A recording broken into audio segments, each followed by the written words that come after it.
Mimi nashindwa. Mtu anatoka serikali, alafu akifika huko nje anaambia watu ati tutoke serikali sisi wote. Mimi najiuliza tu swali moja. Sasa watu watengeneze serikali, alafu waondoke kwa serikali yao, alafu watengeneze ingine 2027, alafu baada ya hiyo waondoke. Itakuwa inafanya hiyo merry go round mpaka lini? This is your government. This is not the government of William Ruto. It is the government of Kenya, made by ordinary people across the country. You cannot run away from your government.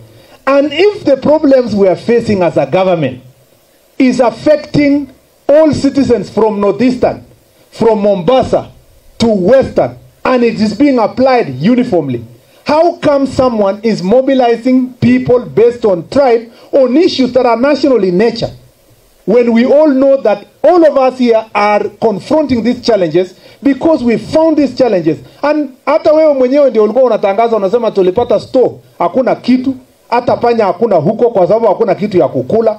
Sasa siku gani ndio unapenduka kusema ati imekuwa rahisi haraka? Let us jameni tukue na subira na tukue na umoja, tuhakikishe kwamba nchi hii isonge mbele.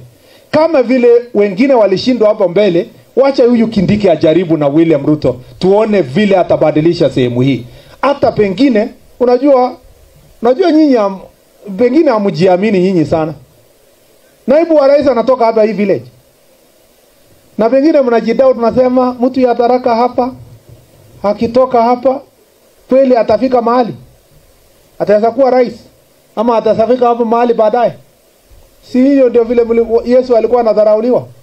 Anaambia anatoka village kidogo tu, kijana ya Seremala, mtu kutoka village, anatoka Nazareti. Can anything good come from Nazareth? I tell you, something good can come from Meru.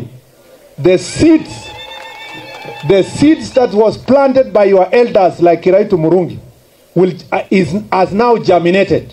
It is about to now start getting the proper stage.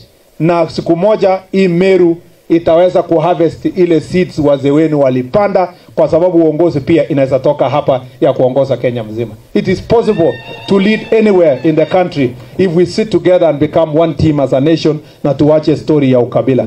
Mimi nashukuru sana mzee.